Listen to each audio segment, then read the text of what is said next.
Assalamualaikum. Bersama saya Amirah. Pada hari ini kita akan membincangkan berkaitan dengan satu tajuk yang sangat menarik dan penting dalam proses merancang IMC, iaitu segmentasi pasaran. Segmentasi pasaran merujuk kepada aktiviti yang dilakukan oleh organisasi dalam membahagikan pasaran yang luas dan juga berbeza kepada kumpulan yang lebih kecil. Pembahagian ini menjadikan pembeli ataupun pengguna berada dalam satu kumpulan yang sama dari segi keperluan unik mereka dan juga perkhidmatan yang ditawarkan di dalam pasaran. Dalam menentukan segmentasi pasaran bagi kumpulan pengguna, kita menggunakan beberapa asas yang penting. Contohnya asas demografi, asas geografi, asas psikografi dan juga asas gelagat. Asas demografi, kita dapat melakukan perbezaan dari segi mereka dia punya jantina, umur, pendapatan sekeluarga, agama dan sebagainya. Manakala bagi asas geografi, kita membahagikan pasaran berdasarkan lokasi seperti wilayah, negeri, daerah ataupun taman perumah. Contohnya macam Giant yang telah menubuhkan satu cawangan baru di Seksyen 13, mungkin mereka merasakan adanya permintaan barang harian yang tinggi daripada penduduk di lokasi tersebut dan kurangnya persaingan daripada pasaraya lain, dan ini memberi satu kelebihan kepada organisasi mereka. Dan kita menggunakan asas psikografi, iaitu pembahagian kumpulan ataupun pasaran kepada kumpulan berdasarkan dia punya kelas sosial, dia punya gaya hidup dan juga personaliti. Sosial contohnya macam golongan atasan yang lebih memilih untuk mendirikan rumah di kawasan yang eksklusif, membeli barangan-barangan import berbanding dengan masyarakat biasa, mereka lebih prefer untuk membeli barangan-barangan yang murah dan juga tempatan.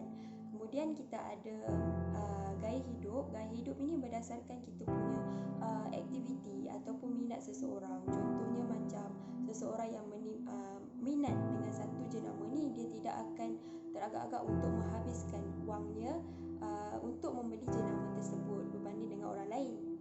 Kemudian kita ada personality. Personality ni dia lebih kepada dia punya sifat seseorang. Contohnya macam agresif, aktif, pemalu dan sebagainya. Akhir sekali kita ada asas gelagat, iaitu aktiviti pembahagian pasaran kepada kumpulan berdasarkan pengetahuan, sikap, penggunaan dan juga tindak balas pembeli terhadap sesuatu produk. Selalunya pihak pemasak akan tengok dari pelbagai jenis aspek, contohnya macam faedah yang dicari, status pengguna dan juga kesetiaan. Bagi faedah yang dicari, contohnya macam ada pengguna dia akan membeli jenama Colgate yang datang dengan extra mint sebab dia mahukan kesegaran, dan ada juga orang yang prefer untuk membeli kereta Myvi ataupun kereta Azia kerana dia sedar penggunaan minyak tu lebih jimat berbanding dengan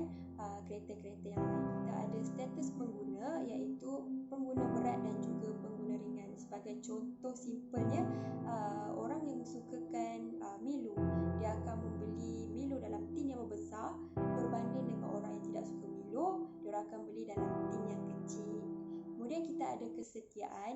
Kesetiaan ni selalunya orang akan setia membeli satu jenama yang sama berulang kali sekiranya dia rasa jenama tu memuaskan hati dia dari segi kualiti, harga dan sebagainya.